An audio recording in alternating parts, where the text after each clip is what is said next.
नमस्कार, बहुत स्वागत है। मैं आपके साथ विनय अग्निहोत्री, आप द हिंदी टाइम्स देख रहे हैं। आज जो हमारे साथ जुड़ने वाले हैं वो हैं श्री अंकित यादव जी, और ये बनावटी.com के डायरेक्टर हैं और सीईओ भी हैं।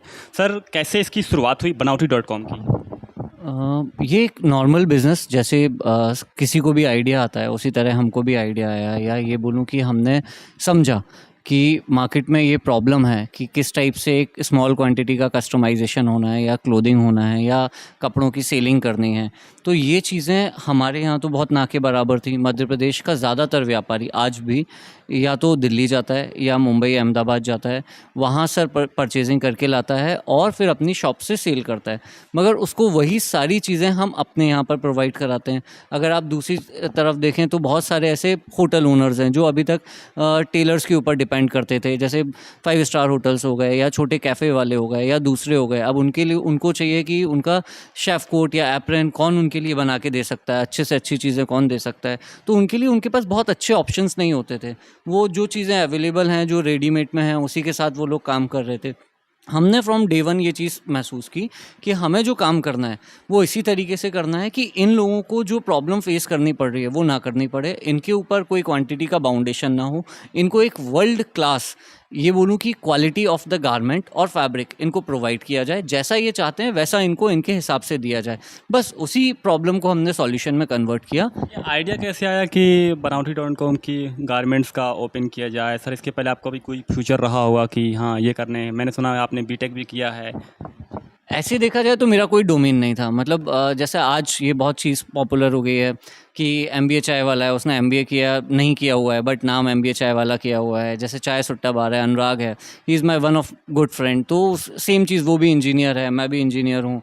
तो हम आज इंजीनियरिंग से निकले हुए जितने भी लोग हैं, उन लोगों को इस चीज़ से कोई बाउंडेशन नहीं रहती है कि हमको सिर्फ अपनी पर्टिकुलर फील्ड में काम करना है, या एक सिविल इंजीनियर सिविल से रिलेटेड काम करेगा, एक आईटी इंजीनियर आईटी से रिलेटेड काम करेगा।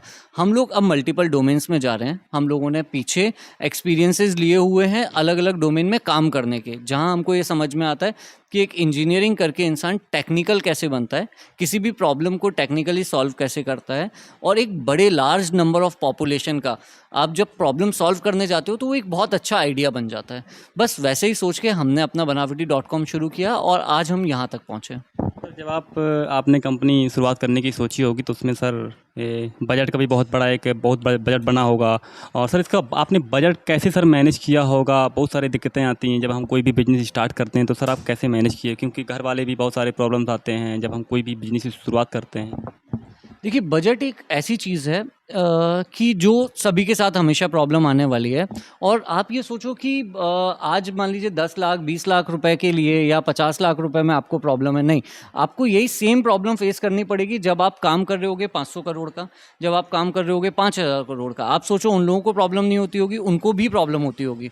उनको प्रॉब्लम उनके लेवल पे होती होगी, आपको प्रॉब्लम आपके लेवल पे है। बट यंगस्टर्स के लिए बताऊं कि जो यूथ है उसको ये समझना चाहिए कि आपके ऊपर सबसे पहला जो बिलीव करने वाला इंसान होगा वो आपकी फैमिली होगी, आपके फ्रेंड्स होंगे, आपके नोन होंगे, जो आपकी कहीं ना कहीं फाइनेंशियली या मॉरली या ये बोलूँ कि रेफरेंसेस से आपका काम चल जाता है। तो ये सारी हेल्प करना शुरू करेंगे। फिर आजकल गवर्नमेंट ने इतनी सारी स्कीम्स निकाली हुई हैं कि एक स्टूडेंट अगर चाहे तो अपनी पढ़ाई के साथ साथ हर महीने गवर्नमेंट उसको 30 से 50 हज़ार रुपये सैलरी देती है। बट उसको समझना पड़ेगा कि उसको एक आइडिया बनाना पड़ेगा, उसको सबमिट करना पड़ेगा, उसको पिच डेक करनी पड़ेगी। वैसे ही हमने भी अपने तरीके से शुरू किया। हमारे टाइम पे स्टार्टअप इंडिया फंड्स नहीं आए हुए थे, जो 2019-20 में लॉन्च हुए। उस टाइम पर सीजीटी एसएमई चलता था। बैंक के उस टाइम मध्य प्रदेश में उसे युवा उद्यमी कहते थे। सेंट्रल में वो सीजीटी एसएमई योजना के नाम से होता था। आज जिसका नाम उद्यम क्रांति करके कर दिया गया है। तो जब भी आपको कोई बिजनेस करना है, इस तरीके की योजनाएं अवेलेबल हैं। गवर्नमेंट आपको फंड करती है, या ये बोलूँ बैंक आपको फंड करती है, गवर्नमेंट आपको सब्सिडी देती है। तो इन चीज़ों का आप लाभ उठाइए और अपना व्यवसाय शुरू करिए। मटेरियल के बारे में बोलूँ कि जो लोग आपका वीडियो देख रहे हैं इस समय जो है, तो आपका मटेरियल किस तरह का मटेरियल है और आपके यहाँ कौन कौन से कॉस्ट्यूम सर बनाए जाते हैं और आप कहाँ कहाँ इसका जो सर सेल करते हैं?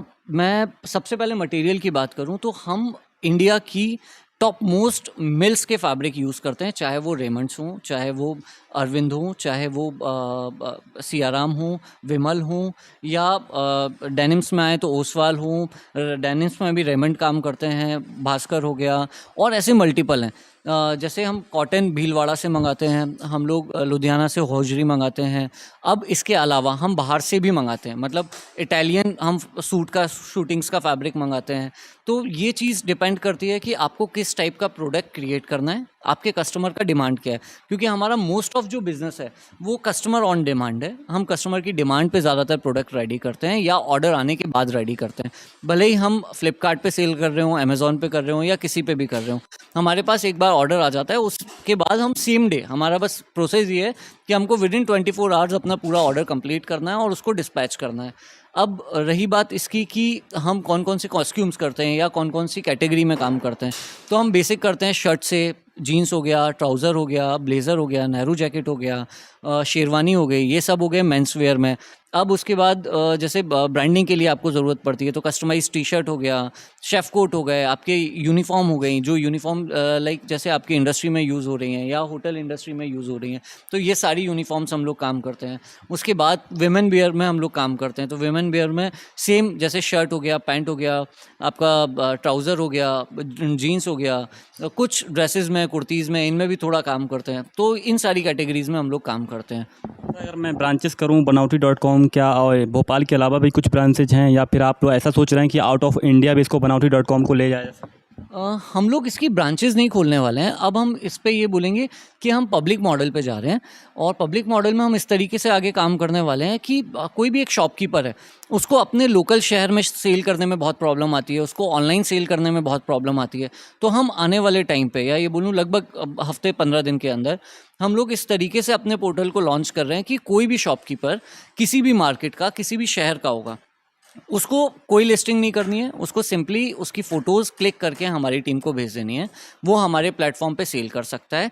उसको स्टोर, जैसे आपने ओयो में देखा होगा कि होटल्स एन नंबर लोगों के हैं मगर ब्रांडिंग ओयो ने की है, हम कुछ वैसा ही कॉन्सेप्ट अपने क्लोथिंग में लेके आ रहे हैं, जिसमें स्टोर जो होगा वो एन नंबर लोगों के होंगे, उनको ब्रांडिंग हम प्रोवाइड करवाएंगे, उनको सेल्स हम प्रोवाइड करवाएंगे, उनकी सारी मार्केटिंग का काम हमारा होगा, ऑर्डर का हमारा होगा, पेमेंट का हमारा होगा। तो जिससे एक जो व्यवसायी होता है उसके जीवन से लगभग 50-60% जो टेंशन है वो हम ख़त्म करने की कोशिश में लगे हुए हैं। अगर हमने वो कर दिया तो ये एक बहुत बड़ा बिजनेस मॉडल बनेगा जो काफ़ी लोगों की लाइफ चेंजिंग साबित होगा। अगर मेंबर ऑफ स्टाफ की बात करूं, जो फिर मशीनें हैं सर, इसके बारे में कुछ बताएंगे आप? अभी हम लोग ने अपनी टीम कम कर दी है, पहले हमारी इससे ज़्यादा बड़ी टीम थी, अभी हम फिर से इसको एनलार्ज कर देंगे। अभी हमारे उसमें करीबन 15 से 20 लोग काम करते हैं। अभी मेरी जो मशीनरी कैपेसिटी है वो 65 है, जो अभी मैं सारी यूज़ नहीं कर रहा हूँ, बट लगभग अगले महीने के अंदर अंदर फिर से ये दोबारा रीओपन हो जाएगा, तो फिर हमारी 100 के आसपास दोबारा से पूरे मेड इन इंडिया है? पूरा मेक इन इंडिया है। मतलब देखिए, अगर वैसे देखा जाए ना तो ये फिर एक मिथ है। अगर हम बोलें कि हम किसी कार में भी घूम रहे हैं, आप ये माइक पकड़े हुए हैं, ये पूरा मेक इन इंडिया है, तो ये नहीं है, ठीक है। हाँ, मगर ये असेंबल इन इंडिया है, इसमें 90-70% काम इन इंडिया हुआ है, तो आपको वो चीज़ देखनी होगी। तो जो जेन्युइनिटी है वो यही है कि अभी 100% मेक इन इंडिया चीज़ें नहीं हुई हैं, चाहे वो किसी के भी प्रोडक्ट हो, कितना भी बड़ा ब्रांड हो। ज़्यादातर लोग ये कोशिश कर रहे हैं कि ज़्यादातर चीज़ें अब जल्दी से जल्दी इंडिया में बनने लगे। सर, आप जब बिजनेस स्टार्टअप कर रहे थे अपना, तो ऐसी कौन कौन सी जो प्रॉब्लम्स जो आपने फेस किया? यार प्रॉब्लम तो वही बेसिक हैं जो सब फेस करते हैं कि आप फंड्स कहाँ से लाओगे, फंड्स ले आए तो टीम कहाँ से लाओगे, टीम ले आए तो आप सेल्स कहाँ से लाओगे, सेल्स ले आए तो आप प्रोडक्शन अच्छा कैसे करोगे, अच्छा मटेरियल आप कैसे परचेज करोगे, एमओक्यू आप कैसे फुलफिल करोगे। मिल्स आपको धक्का देके बाहर भगा देंगी या उनके यहाँ आने ही नहीं देंगी अगर आप उनसे बड़ी क्वांटिटी 10-20-50 लाख का मटेरियल परचेज करने नहीं जा रहे हो। तो ये प्रॉब्लम्स तो सब जगह हैं, ठीक है। फिर इनके अलावा आपको क्वालिटी कंटिन्यू कैसे मेंटेन करनी है, कैसे एन नंबर ऑफ आपको सेलर्स के साथ जुड़ना है, एन नंबर ऑफ पीपल के साथ जुड़ना है, आप कैसे एंड यूज़र तक चीज़ें प्रोवाइड करवा पाते हो। आपने तो बीटेक किया, इंजीनियरिंग किया, फिर सर फैशन डिजाइनिंग का आपको कहाँ से एक्सपीरियंस आया, इसके बारे में कुछ? देखिए, ये बोलूँ कि इंजीनियरिंग के बाद आप मतलब कभी भी कोई भी बिज़नेस जब आप शुरू करने जाते हैं तो आपको बेसिक नॉलेज लेना पड़ेगा जहाँ जैसे मैं जब शुरू कर रहा था मुझे ABCD भी नहीं आती थी कि कपड़ा क्या होता है, मशीनरी क्या होती है, कौन से टेलर लोग होते हैं, कौन से मास्टर काम करते हैं। फिर हमने एक निफ्ट का एक प्रोग्राम हुआ करता था, वो एंटरप्रेन्योर प्रोग्राम होता था, तो 3 महीने का प्रोग्राम होता था, हमने वो ज्वाइन किया। हमने वहाँ बेसिक चीज़ें समझी। फिर एक टाइम आया जब मुझे लगा कि नहीं यार, अब मैं सब चीज़ें नहीं समझ सकता हूँ और मैं कब तक ये चीज़ें पढ़ता रहूँगा, मुझे दूसरी चीज़ों पे भी ध्यान देना है। तो फिर मैंने राशि जी को एज अ को फाउंडर अपनी टीम में इनबिल्ड किया, जिनका डोमेन ही यही था, उनका एजुकेशन बैकग्राउंड ही यही था, उन्होंने सालों से यही काम किया हुआ था। वो एक्सपोर्ट के इंटरनेशनल बायर्स हैंडल करते थे, तो उनको अपनी टीम में लेके आया। तो जब आप एक लिमिट पे पहुंचते हो तो आपको ये समझना पड़ता है कि अब आप सब कुछ नहीं कर सकते हो, आपको वो पर्टिकुलर लोग लाने पड़ेंगे जो आपकी वो बोलूँ कि चीज़ों को आगे बढ़ाएंगे। मतलब आप हमेशा खुद ही पायलट नहीं बन सकते हो, आपको दूसरे भी लाने पड़ेंगे, तो वो चीज़। अगर मैं बात करूं कि जो कि आज के हमारे जो युवा हैं वीडियो देख रहे हैं, जो भी इस सेक्टर में आना चाहते हैं, तो सर उनके लिए आपका क्या मैसेज और क्या संदेश रहेगा सर इस पे? इस सेक्टर में या किसी भी सेक्टर में जो भी यूथ काम करना चाहता है, अगर आप लोग इसमें आना चाहते हो तो पहली बेसिक चीज़ समझना, आप थोड़ा सा नॉलेज लेके आओ। आप थोड़ा कुछ दिन किसी दूसरे के यहाँ काम करके देखो, ताकि आपको समझ में आए कि ये सेक्टर वर्क कैसे करता है, इस सेक्टर में लोग कैसे आपको ट्रीट करने वाले हैं।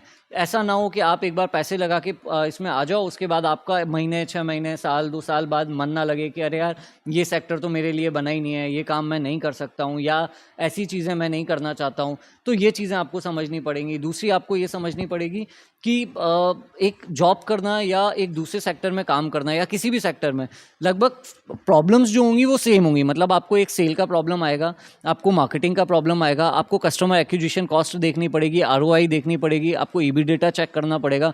तो ऐसी बहुत सारी चीज़ें हैं जिन्हें आप पहले दूसरे के यहाँ जॉब करके या एज अ फ्रीलांसर काम करके या कुछ दिन इंटर्नशिप करके पहले सीख लीजिए। आप उनके सामने ज्वाइन करने के टाइम खुद ही क्लियरली बताइए कि मुझे आने वाले टाइम पे बिजनेस करना है।